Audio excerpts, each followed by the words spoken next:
नमस्कार, KP news के bulletin में आपका स्वागत है। मैं हूं अश्विनी आपके साथ। चलिए एक नजर डालते हैं आज के मुख्य समाचारों पर। बीदर जिला पुलिस अक्कापाड़े राज्य के लिए एक मॉडल है, मंत्री ईश्वर खंडे ने कहा। एमपी सागर खंडे के जन्मदिन के मौके पर ब्रिम्स अस्पताल में 100 कंबल बांटे गए। कोगिलों से बेदखल किए गए पीड़ितों को वैकल्पिक आवास मिलेंगे, कर्नाटक मुख्यमंत्री ने दिया आश्वासन। मंगलुरु अंतर्राष्ट्रीय हवाई अड्डे पर बम की धमकी के खतरे से निपटने के लिए किए गए अभ्यास से सुरक्षा तैयारियों का परीक्षण किया गया। घुसपैठिए राष्ट्रीय सुरक्षा और अन्य मुद्दे, बंगाल चुनाव से पहले अमित शाह की प्रेस कॉन्फ्रेंस।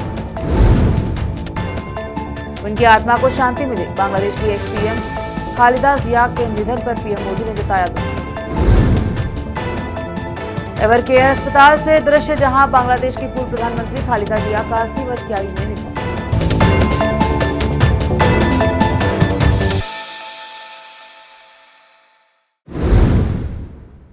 समाचारों का सिलसिला शुरू करते हुए देखते हैं समाचार विस्तार। बीदर जिला पुलिस अक्कापड़े, जिसे कर्नाटक सरकार ने महिलाओं और बच्चों के खिलाफ हिंसा को रोकने के लिए शुरू किया था, बुधवार को शहर के पुलिस परेड अक्कापड़े को दी गई गाड़ी को हरी झंडी दिखाने के बाद ये बात कही। अक्कापड़े, जो महिला और बाल विकास डिपार्टमेंट के नेतृत्व में पुलिस वालों और ट्रेंड एनएसपी कैडेट्स के साथ काम करता है, पब्लिक जगहों पर पेट्रोलिंग करके महिलाओं और बच्चों को सेफ्टी दे रहा है। मंत्री ने कहा कि अक्कापड़े समाज में सेफ्टी और अवेयरनेस के एक छोटे से पुल की तरह काम कर रहा है और यह महिला एम्पावरमेंट की दिशा में एक बड़ा कदम है। अक्कापड़े की स्टेट एडवाइजरी शाइनी प्रदीप गुंची ने कहा कि अक्कापड़े को इस सोच के साथ बनाया गया था कि अगर महिलाएं सुरक्षित रहेंगी तो जिला सुरक्षित रहेगा और एसपी ने इसे सिस्टमैटिक तरीके से लागू किया। अब तक का अक्कापड़े ने 2 बाल विवाह रोके हैं, एक्सीडेंट होने पर घायलों को अस्पताल में भर्ती करवाया और अगर कोई पब्लिक जगहों पर लड़कियों को परेशान करता है तो उन्हें बचाने का काम किया है और आगे भी करते रहेंगे। एसपी प्रदीप गुंची ने कहा है कि अक्कापड़े महिलाओं की सुरक्षा के लिए महिलाओं द्वारा बनाई गई एक फोर्स है। इसे महिलाओं और बच्चों को तुरंत मदद, हिम्मत और कॉन्फिडेंस देने के मकसद से लागू किया गया है। उन्होंने कहा कि अक्कापड़े को अब डिजिटल टेक्नोलॉजी के जरिए और भी मजबूत किया गया है। अब अक्कापड़े को डिस्ट्रिक्ट लेवल से बढ़ाकर स्टेट लेवल तक कर दिया गया है। इस अवसर पर अतिरिक्त पुलिस अधीक्षक चंद्रकांत पुजारी, उप पुलिस अधीक्षक एनडी सन्निधि, सीपीआई विजय कुमार बावगे, महिला व बाल विकास विभाग के उप निदेशक श्रीधर, जिला बाल संरक्षण अधिकारी रूपा, बाल विकास अधिकारी शारदा कलमरका, कर्नाटक अल्पसंख्यक समिति के सदस्य नंदीप कौर, गुरु नानक शिक्षण संस्थान की प्रमुख रेशमा कौर, वेटरनरी कॉलेज के डीन डॉक्टर तंडाले, शाहीन शिक्षण संस्थान के प्रमुख अब्दुल खदीर, विजडम कॉलेज के प्रमुख सलाउद्दीन, अकमा देवी महिला महाविद्यालय की धनलक्ष्मी पाटिल तथा विविध विद्यालयों व महाविद्यालयों के शिक्षण व विद्यार्थी उपस्थित रहे। ಒಂದು ಜರ್ನಿ ನಮ್ದು ನಾನು ಹೇಳಬೇಕಾಗಿ ಅನ್ಕೊಂಡಿದೆ। ಫಸ್ಟ್ ನಮ್ಮ ಬೀದರ್ ಪೋಸ್ಟಿಂಗ್ ಆದಮೇಲೆ ಯಾವಾಗಲೂ ಎಸ್ಪಿ ಸರ್ ವಿಷನ್ ಏನಂದ್ರೆ ಒಂದು ಡಿಸ್ಟ್ರಿಕ್ಟ್ ಸೇಫ್ ಆಗಿರ್ಬೇಕಂದ್ರೆ ವುಮೆನ್ ಸೇಫ್ ಆಗಿರ್ಬೇಕು। ವುಮೆನ್ ಇಡೀ ನಮ್ಮ ಬೀದರಲ್ಲಿ ಅವ್ರು ಸೇಫ್ ಇದ್ರೆ ನನ್ನ ಡಿಸ್ಟ್ರಿಕ್ಟ್ ಸಕ್ಸಸ್ಫುಲಿ ಮುಂದೆ ಹೊರದಾಗೆ। ಸೊ ನನ್ನ ಫಸ್ಟ್ ಪ್ರಯಾರಿಟಿ ಹೆಣ್ಮಕ್ಳ ಸೇಫ್ಟಿ ಅಂತ। ಈ ಅಕ್ಕಾಪಡೆ ಮುಂಚೆ ಬೇರೆ ಬೇರೆ ಪಡೆಗಳಿತ್ತು, ಅದನ್ನ ರೀಸ್ಟ್ರಕ್ಚರ್ ಮಾಡಿ ಅಕ್ಕಾಪಡೆ ಅಂತ ಒಂದು ಅದಕ್ಕೆ 10 ಮೆಂಬರ್ಸ್ನ ಅಲೋಕೇಟ್ ಮಾಡಿ ಆ 10 ಮೆಂಬರ್ಸ್ಗೆ ಯಾವ ಥರ ಪ್ರತಿದಿನ ಏನೇನು ಮಾಡಬೇಕು, ಸ್ಕೂಲ್ಸ್ಗೆ ಹೋಗಬೇಕು, ಯಾವುದ್ಯಾವುದು ಕಡೆಗೆ ಪೆಟ್ರೋಲಿಂಗ್ ಮಾಡಬೇಕು, ಎಸ್ಪೆಷಲಿ ಬಸ್ ಸ್ಟ್ಯಾಂಡ್, ಈ ಪಾಪ್ನಾಶ್ ಕೆರೆ, ಕೆಲವೊಂದು ಸೆನ್ಸಿಟಿವ್ ಏರಿಯಾಸಲ್ಲಿ ಎಲ್ಲೆಲ್ಲಿ ತೊಂದರೆ ಆಗುತ್ತೆ ವಿಮೆನ್ಗೆ ಅಲ್ಲಿ ಹೋಗ್ತಾ ಇರಬೇಕು। ಮತ್ತು ಸ್ಕೂಲ್ಸ್ಗಳಿಗೆ ಹೋಗಿ ಅವೇರ್ನೆಸ್ ಪ್ರೋಗ್ರಾಮ್ ಮಾಡಿ, ಮತ್ತು ಎಲ್ಲೆಲ್ಲಿ ಇಮಿಡಿಯೇಟ್ಲಿ ತೊಂದರೆ ಇರುತ್ತೆ ಯಾರಾದರೂ 112 ಫೋನ್ ಮಾಡಿ ಹೆಣ್ಮಕ್ಳು ತೊಂದರೆ ಇದ್ದಾಗ ಇಮಿಡಿಯೇಟ್ಲಿ ಈ ಅಕ್ಕಾಪಡೆ ಟೀಮ್ ಅಲ್ಲಿ ಹೋಗಿ ಅವ್ರಿಗೆ ಸ್ಪಂದಿಸಬೇಕು। ಫಸ್ಟ್ ಹ್ಯಾಂಡ್ ಆಗಿ ಇಮಿಡಿಯೇಟ್ಲಿ ಅವ್ರಿಗೆ ಒಂದು ಧೈರ್ಯ ತುಂಬಬೇಕು, ಅವ್ರಿಗೆ ಏನು ತೊಂದರೆ ಆಗಿದೆ ಅದಕ್ಕೆ ಅವ್ರು ಸ್ಪಂದಿಸ್ಬೇಕಂತ ಈ ಪಡೆನ ರಚನೆ ಮಾಡಿ ಒಂದು ಸ್ಟ್ರಕ್ಚರ್ ಕೊಟ್ಟು 1 ವರ್ಷದಿಂದ ಅವರು ಎಲ್ಲ ಕಡೆ ಇಲ್ಲಿ ಬೀದರಲ್ಲಿ ವರ್ಕ್ ಮಾಡ್ತಾಯಿದ್ರು। ಅದರಲ್ಲಿ ನಾನೇನು ಅಂದ್ಕೊಂಡೆ, ಬೀದರ್ ಬಂದಮೇಲೆ ನಾನು ಏನು ಮಾಡಬಹುದು ಅಂತ ಸರ್ಗೆ ಒಂದು ಸಪೋರ್ಟ್ ಆಗಿರಲಿ ಅಂತ ನಾನು ಈ ಅಕ್ಕಾಪಡೆನ ಜಾಯ್ನ್ ಆಗಿ ಸ್ಕೂಲ್ ಕಾಲೇಜಸ್ಗೆಲ್ಲ ಹೋಗಿ ಅವೇರ್ನೆಸ್ ಮಾಡ್ತಾಯಿದ್ವಿ। ಅದನ್ನು ಗುರುತಿಸಿ ಇಡೀ ಸ್ಟೇಟಲ್ಲಿ ಈ ಸಕ್ಸಸ್ಫುಲಿ 1 ಇಯರ್ ಅಕ್ಕಾಪಡೆ ನಡೆದಿದ್ದನ್ನು ನೋಡಿ ಗುರುತಿಸಿ ಇಡೀ ಸ್ಟೇಟಲ್ಲಿ ಇದೇ ಥರ ಅಕ್ಕಾಪಡೆ ಯೂನಿವರ್ಸಲಿ ಇದೇ ಸ್ಟ್ರಕ್ಚರ್ ಇಟ್ಕೊಂಡು ವರ್ಕ್ ಮಾಡಬೇಕು ಅಂತ ನಮ್ಮ ಸರ್ಕಾರ ಮಹಿಳೆಯರ ಸುರಕ್ಷತೆಗಾಗಿ ವಿಶೇಷ ಕಾರ್ಯಕ್ರಮಗಳನ್ನು ಮಾಡಿದೆ. ನಿಮ್ಗೆ ಎಲ್ಲಾ ರೀತಿಯ ರಕ್ಷಣೆ ಕೊಡಬೇಕು ಅನ್ನುವಂಥದ್ದಕ್ಕೆ ನಾವು ಕಟಿಬದ್ಧರಾಗಿದ್ದೇವೆ ಅನ್ನುವಂಥ ಮಾತನ್ನು ಹೇಳಿಕೆ ಬಯಸ್ತಾ ಇದ್ದೇನೆ. ಇವತ್ತು ನಮ್ಮೆಲ್ಲರ ನೆಚ್ಚಿನ ಮುಖ್ಯಮಂತ್ರಿಗಳಾದಂತಹ ಮಾನ್ಯ ಸಿದ್ದರಾಮಯ್ಯನವರು, ಉಪಮುಖ್ಯಮಂತ್ರಿಗಳಾದಂತಹ ಮಾನ್ಯ DK ಶಿವಕುಮಾರ್ ಅವರು ಮತ್ತು ಮಹಿಳಾ ಮತ್ತು ಮಕ್ಕಳ ಕಲ್ಯಾಣ ಇಲಾಖೆ ಸಚಿವೆ ಆದಂತಹ ಶ್ರೀಮತಿ ಲಕ್ಷ್ಮಿ ಹೆಬ್ಬಾಳ್ಕರ್ ಅವರು, ನಾವೆಲ್ಲರೂ ಸೇರಿ ಈ ರಾಜ್ಯದಲ್ಲಿ ಕಾನೂನು ಸುವ್ಯವಸ್ಥೆಯನ್ನು ಕಾಪಾಡುವುದರಲ್ಲಿ ಅದರಲ್ಲಿ ಆದ್ಯತೆ ಮಹಿಳೆಯರಿಗೆ ರಕ್ಷಣೆ ಕೊಡಬೇಕು ಅನ್ನುವಂಥದ್ದು. ಮಹಿಳೆ ಇವತ್ತು ಜನನಿ ಅಂದ್ರೆ ನಾವೆಲ್ಲರೂ ಯಾವ ರೀತಿಯಲ್ಲಿ ನಮ್ಮ ತಾಯಿಯನ್ನು, ನಮಗೆ ಜನ್ಮ ಕೊಟ್ಟ ತಾಯಿಯನ್ನು ಆರಾಧನೆ ಮಾಡ್ತೀವಿ, ರಕ್ಷಣೆ ಕೊಡ್ತೀವಿ. ಅದೇ ರೀತಿಯಲ್ಲಿ ಇಡೀ ಪರಿವಾರಗಳು ಸುರಕ್ಷಿತವಾಗಿರ್ತವೆ. ಹೀಗಾಗಿ ಕಾಂಗ್ರೆಸ್ ಸರ್ಕಾರ ಮಾನ್ಯ ಸಿದ್ದರಾಮಯ್ಯನಜ್ಜಿ ಅವರು, ಮಾನ್ಯ DK ಶಿವಕುಮಾರ್ ಅವರು ಇವರ ನೇತೃತ್ವದಲ್ಲಿ ಲಕ್ಷ್ಮಿ ಹೆಬ್ಬಾಳ್ಕರ್ ಅವರು, ಮಹಿಳಾ ಮತ್ತು ಮಕ್ಕಳ ಕಲ್ಯಾಣ ಇಲಾಖೆಯ ಅಭಿವೃದ್ಧಿ ಅಧಿಕಾರಿ ನಮ್ಮ ಸಚಿವರ ಸಹಯೋಗದೊಂದಿಗೆ ಈ ಒಂದು ಯೋಜನೆ ನಾವು ರಾಜ್ಯದಾದ್ಯಂತ ಜಾರಿಯಲ್ಲಿ ತಂದಿದ್ದೇವೆ. ಅಕ್ಕಾಪಡೆಯ ಎಲ್ಲ ಮಹಿಳೆಯರಿಗೆ ತರಬೇತಿ ಕೊಡ್ತಾ ಇದ್ದೇವೆ. ಮುಂದೆ ಯಾವುದೇ ರೀತಿಯ ಅಪರಾಧಗಳಾಗಲಿ, ಲೈಂಗಿಕ ಕಿರುಕುಳ ಆಗಲಿ, ಅತ್ಯಾಚಾರ ಆಗಲಿ, ಇವತ್ತು ಏನು ನಮ್ಮಲ್ಲಿ ಕೌಟುಂಬಿಕ ದೌರ್ಜನ್ಯ ಇರ್ಬೋದು, ಭ್ರೂಣ ಹತ್ಯೆ ಇರ್ಬೋದು, ಇವೆಲ್ಲವನ್ನು ತಡೆದು ಮಹಿಳೆಯರಿಗೆ ರಕ್ಷಣೆಯನ್ನು ಕೊಟ್ಟು ಉತ್ತಮವಾದಂಥ ಭವ್ಯವಾದಂಥ ಸಮಾಜ ನಿರ್ಮಾಣ ಮಾಡಲಿಕ್ಕೆ ಇದು ಒಂದು ನಾಂದಿ ಆಗ್ತದೆ ಅನ್ನುವಂಥ ಒಂದು ಮಾತನ್ನು ಇಲ್ಲಿ ಹೇಳಿ, ಅಕ್ಕಾಪಡೆ ಎಲ್ಲ ಇವತ್ತು ಸಹೋದರಿಯರಿಗೆ ನನ್ನ ವತಿಯಿಂದ, ಸರ್ಕಾರದ ವತಿಯಿಂದ ಹಾರ್ದಿಕ ಅಭಿನಂದನೆ ಮತ್ತು ಶುಭಾಶಯಗಳನ್ನು ಕೋರುತ್ತೇನೆ. बीदर के MP सागर खंडरे के जन्मदिन के मौके पर ब्रिम्स अस्पताल में मरीजों और उनके परिवार वालों को 100 कंबल बांटे गए। यह मानवीय सेवा प्रोग्राम BSNL एडवाइजरी कमेटी के मेंबर मसूद पटेल और उनके भाई वसीत पटेल हसन के नेतृत्व में ऑर्गेनाइज किया गया और इसका मकसद सर्दियों के मौसम में जरूरतमंदों की मदद करना था। इस मौके पर बोलते हुए मसूद पटेल ने कहा कि समाज सेवा के जरिए लोगों का जन्मदिन मनाना एक तारीफ के काबिल कदम है और ऐसी एक्टिविटीज इंसानी मूल्यों को मजबूत करती हैं। इस प्रोग्राम में अस्पताल मैनेजमेंट, स्टाफ और दूसरे जाने माने लोग शामिल हुए और कंबल बांटे जाने से जिन लोगों को फायदा हुआ उन्होंने खुशी जाहिर की। रोकते हैं समाचारों का सिलसिला, लेते हैं छोटा सा ब्रेक।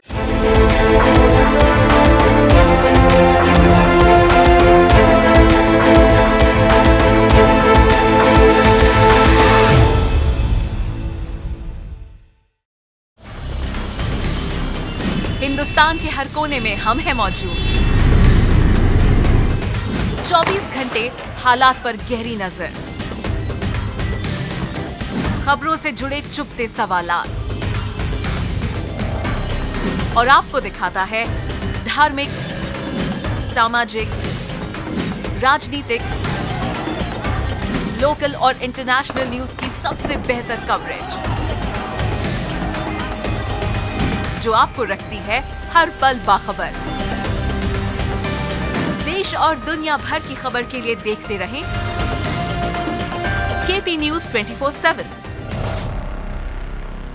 नूर एजुकेशन ट्रस्ट बीदर की ओर से चलाया जाने वाला नूर एमएड और BEd college Bidar, recognized by NCTE Delhi, affiliated to Bidar University, Bidar. Admissions open for the academic year 2025 to 26. विशेषज्ञ और सक्षम शिक्षकों द्वारा शिक्षा प्राप्त करने के लिए नूर एमएड और बीएड कॉलेज बीदर में दाखिला लें और शांत वातावरण में उच्च स्तरीय शिक्षा प्राप्त करें। बीदर शहर में बेहतर शिक्षा का एकमात्र केंद्र नूर एमएड और BEd college Bidar. For more details contact Noor colony near horticulture centre, Haladgiri के Hyderabad road, Bidar 585403 Karnataka, India. Phone numbers 9945283920, 8050172745।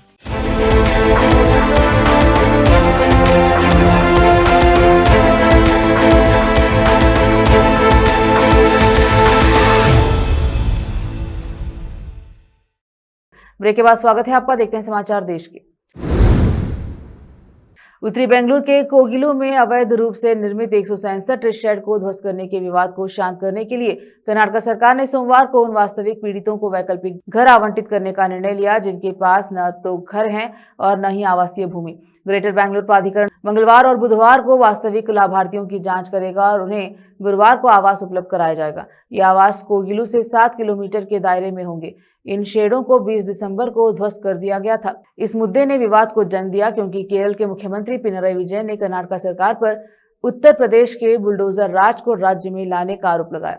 क्योंकि अधिकांश पीड़ित मुस्लिम थे, इसका जवाब देने के लिए मुख्यमंत्री सिद्धरामैया, उप मुख्यमंत्री डीके शिव कुमार और आवास मंत्री जमीर अहमद खान ने सोमवार शाम को इस राजनीतिक रूप से संवेदनशील मुद्दे पर निर्णय लेने के लिए मुलाकात की। बैठक के बाद सिद्धरामैया ने कहा कि तत्कालीन बीबीएमपी द्वारा ठोस अपशिष्ट प्रबंधन संयंत्र के लिए आरक्षित 15 एकड़ सरकारी भूमि पर अवैध निर्माण किए गए हैं। उन्होंने स्पष्ट किया कि हालांकि हम मानवीय आधार पर परिवार के लिए वैकल्पिक आवास उपलब्ध करा रहे हैं।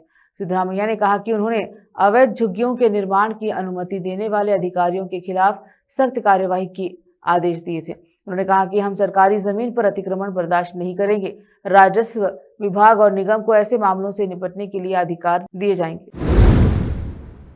मंगलुरु अंतर्राष्ट्रीय हवाई अड्डे पर वार्षिक बम धमकी अभ्यास का आयोजन किया गया, जिसका उद्देश्य सुरक्षा तैयारियों का मूल्यांकन करना और हवाई अड्डे की सुरक्षा के लिए जिम्मेदार विभिन्न एजेंसियों के बीच समन्वय को मजबूत करना था। इस मॉक ड्रिल में इंटीग्रेटेड कार्गो टर्मिनल पर विस्फोटक सामग्री से युक्त संदिग्ध एक लावारिस बैग की घटना शामिल थी। अभ्यास के तहत केंद्रीय औद्योगिक सुरक्षा बल CIFF के एयरपोर्ट सुरक्षा समूह ने तुरंत क्षेत्र को सुरक्षित कर लिया और खतरे को बेअसर करने की प्रक्रिया शुरू कर दी। अधिकारियों ने बताया कि CIFF टीम को कर्नाटक राज्य पुलिस में बम पहचान एवं निरोधक दस्ते, मंगलुरु नगर पुलिस और हवाई अड्डे के कई आंतरिक विभागों से वास्तविक समय में सहायता मिली। इस अभ्यास में उच्च जोखिम वाली स्थिति में प्रतिक्रिया समय, संचार प्रवाह और मानक संचालन प्रक्रियाओं के पालन का परीक्षण किया गया।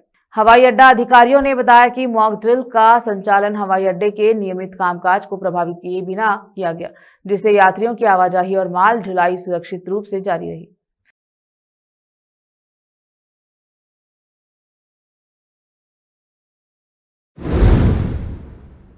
उप मुख्यमंत्री डीके शिव कुमार ने कहा कि कारवार निर्वाचन क्षेत्र को सुपर स्पेशलिटी अस्पताल उपलब्ध कराना राज्य सरकार की सर्वोच्च प्राथमिकता है, जो इस क्षेत्र के लोगों के लंबे समय से चली आ रही मांग का जवाब है। रविवार रात कारवार के रविंद्रनाथ टैगोर बीच पर आयोजित तटीय महोत्सव में बोलते हुए शिव कुमार ने कहा कि कारवार के लोगों के लिए उन्नत स्वास्थ्य सुविधाएं सुनिश्चित करना सरकार की जिम्मेदारी है। उन्होंने बताया कि स्थानीय विधायक सतीश सैल ने उन कठिनाइयों को उजागर किया है जिनका सामना निवासियों को करना पड़ता है, जिन्हें अक्सर बेहतर चिकित्सा उपचार के लिए गोवा, उडुपी या मंगलुरु जाना पड़ता है। उन्होंने आश्वासन दिया, हम आपके साथ हैं और इस मांग को पूरा करने के लिए काम करेंगे। उप मुख्यमंत्री ने कहा कि उत्तर कन्नड़ जिले की जनता ने 5 विधायकों को चुनकर सरकार को मजबूती दी है। उन्होंने कहा कि आपने हमें जो शक्ति दी, उसी के बल पर हमने 5 वादे पूरे किए। आपने हमें सशक्त बनाया, हमने अपने वादे को निभाया। शिव कुमार ने यह भी घोषणा की है कि रोजगार के अवसर पैदा करने और युवाओं के पलायन को रोकने के लिए इस क्षेत्र के लिए एक अलग पर्यटन नीति तैयार की जाएगी। उन्होंने कहा कि हम लोगों के घर तक रोजगार पहुंचाएंगे। इस पर आगे चर्चा करने के लिए 10 जनवरी को मंगलुरु में एक बैठक आयोजित की जाएगी।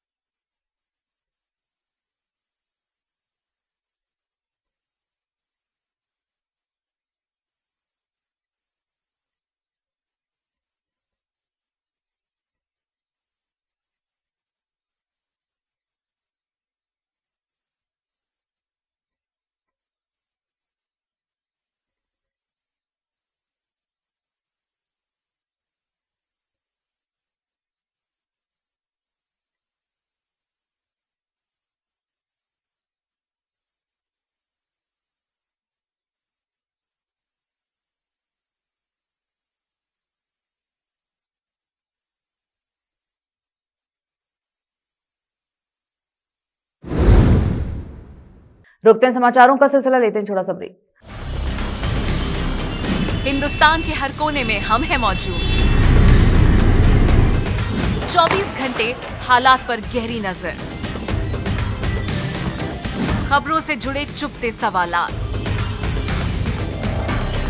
और आपको दिखाता है धार्मिक, सामाजिक, राजनीतिक, लोकल और इंटरनेशनल न्यूज की सबसे बेहतर कवरेज। जो आपको रखती है हर पल बाखबर। देश और दुनिया भर की खबर के लिए देखते रहें केपी न्यूज 24/7। ब्रेक के बाद स्वागत है आपका। देखते हैं समाचार देश के। पश्चिम बंगाल चुनाव से पहले कोलकाता में एक प्रेस कॉन्फ्रेंस को संबोधित करते हुए केंद्रीय गृह मंत्री अमित शाह ने मुख्यमंत्री ममता बनर्जी पर तीखा हमला बोला और कहा कि आज से अप्रैल तक बंगाल के लिए यह एक महत्वपूर्ण समय है, क्योंकि राज्य में राज्य चुनाव होंगे। बंगाल में टीएमसी सरकार के पिछले 15 वर्षों में राज्य ने भय, भ्रष्टाचार, कुशासन और घुसपैठ के कारण नागरिकों में चिंता देखी है। आज 30 दिसंबर का दिन है। हम सभी भारतीयों के लिए गौरव का दिन है। आज ही के दिन 1943 में बंगाल की भूमि के सुपुत्र और देश के महान स्वतंत्रता सेनानी नेताजी सुभाष चंद्र बोस ने पोर्ट ब्लेयर में पहली बार आजाद भारत का झंडा फहराने का काम किया था। तो एक प्रकार से हमारे आजादी के संग्राम का ये बहुत महत्वपूर्ण मकाम था। और इसके कई साल बाद, 8 दशक बाद, आज 30 दिसंबर को जब हम पीछे मुड़ कर देखते हैं तो बंगाल के लिए भी आज से लेकर अप्रैल तक का समय बहुत महत्वपूर्ण समय है। अप्रैल में बंगाल में विधानसभा के चुनाव होने जा रहे हैं। भय, भ्रष्टाचार, कुशासन और घुसपैठ की जगह विरासत, विकास और गरीब कल्याण की एक मजबूत सरकार बनाने का बंगाल की जनता का संकल्प।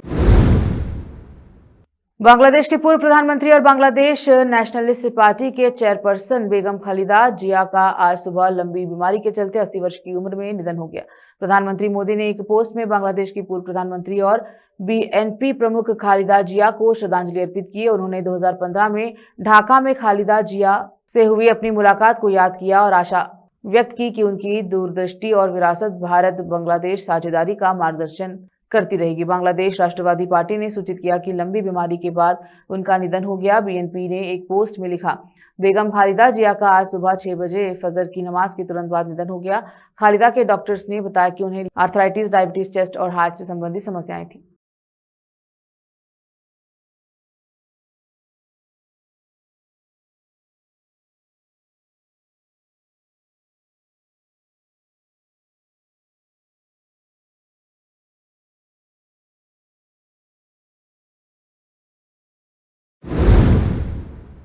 यूनिट सरकार को उस्मान हादी की पार्टी द्वारा दिए गए 24 दिन के अल्टीमेटम पर पूर्व राजनयिक अनिल त्रिगुणायत ने कहा कि इसे सरासर मूर्खता कहते हैं। हाथ को काटने जैसा है जो आपको खिलाता है। वे बांग्लादेश मजदूर नहीं हैं, वे मूल रूप से निवेशक हैं और कारखानों के मालिक हैं। वे बांग्लादेश की कपड़ा मिलों को इस तरह हर तरह की सामग्री मुहैया कराता है जो उनकी आय का मुख्य स्रोत रही है। अगर सरकार इस तरह की बातों के आगे झुक जाती है तो कुछ भी हासिल नहीं होगी, उसे भारी नुकसान उठाना पड़ेगा। They own the factories. They are providing all kind of materials for Bangladesh textile mills. Bangladesh Prime Minister Khaleda Zia died in the morning today. Your thoughts regarding that and what kind of implication it can have on the elections and the future of BNP? Your thoughts, sir. Well, at the outset, I would like to convey our condolences to the people of Bangladesh, her family, as well as the BNP party. This is an era which is over now. As we call it, the battle of Begums is over. One of them is here in India in exile, and the other one has unfortunately passed away. She has not been keeping well, and it was really a matter of time. But this means that you will have an era of new leadership in Bangladesh, and which will be mostly male dominated. And this Tariq Rahman has already come, saying that on the advice of doctors that she was in a critical situation. So he's acting chairman, now he'll take over as chairman. And this will also provide certain sympathy in the Bangladeshi people about the BNP. Currently, of course, the situation is very complicated in Bangladesh because if the elections are held as planned, and hopefully they will be, we are looking at a very, very difficult scenario. A major political party of Sheikh Hasina Awami League. Shahdara में police ने नए साल के मद्देनजर सुरक्षा व्यवस्था को परखने के लिए लाल क्वार्टर मार्केट में मॉक ड्रिल की। बता दें कि दिल्ली पुलिस की टीम नए साल के जश्न से पहले सुरक्षा व्यवस्था को पुख्ता करने के उद्देश्य से शहर में गश्त कर रही है। दिल्ली पुलिस लगातार अपनी क्षमताओं को बढ़ाने के लिए ट्रेनिंग कर रही है।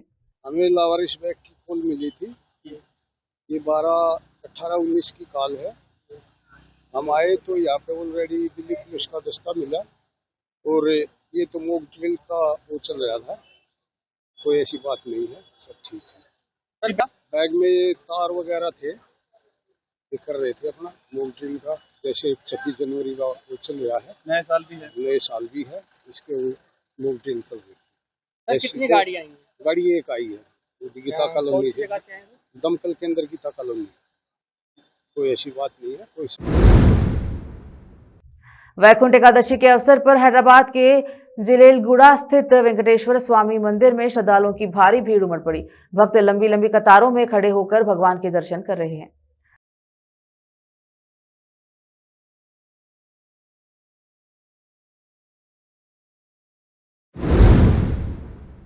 एक बार फिर से रोकते हैं समाचारों का सिलसिला, लेते हैं छोटा सा ब्रेक। हिंदुस्तान के हर कोने में हम हैं मौजूद। 24 घंटे हालात पर गहरी नजर, खबरों से जुड़े चुपते सवालात और आपको दिखाता है धार्मिक, सामाजिक, राजनीतिक, लोकल और इंटरनेशनल न्यूज की सबसे बेहतर कवरेज, जो आपको रखती है हर पल बाखबर। देश और दुनिया भर की खबर के लिए देखते रहें केपी न्यूज 24/7। ब्रेक के बाद स्वागत है आपका, देखते हैं अंतर्राष्ट्रीय समाचार। ढाका के एवरकेयर अस्पताल के बाहर के दृश्य, जहां बांग्लादेश की पहली महिला प्रधानमंत्री खालिदा जिया का आज सुबह 80 वर्ष की आयु में निधन हो गया।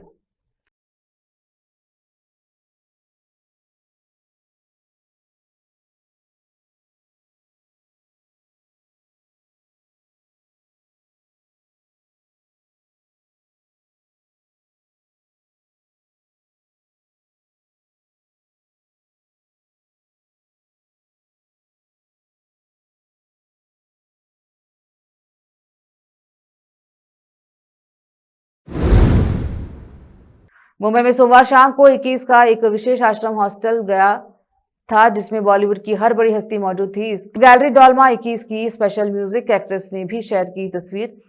इस दौरान वह काफी आकर्षक अंदाज में नजर आई। साथ ही उनकी बॉस लेडी लुक सभी को काफी पसंद आया।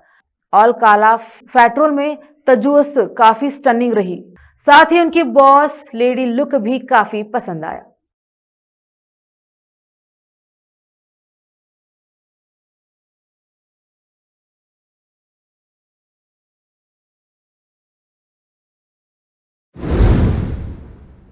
फिर से एक नजर आज की सुर्खियों पर।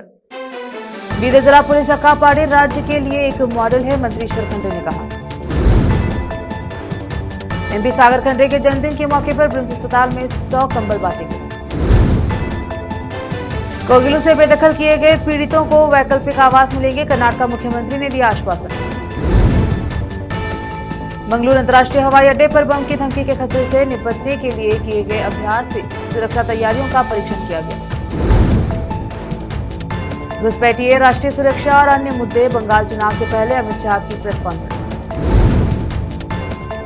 उनकी आत्मा को शांति मिले, बांग्लादेश की एक्स पीएम खालिदा जिया के निधन पर पीएम मोदी ने जताया दुख। एवरकेयर अस्पताल से दृश्य, जहां बांग्लादेश की पूर्व प्रधानमंत्री खालिदा जिया का 80 वर्ष की आयु में निधन।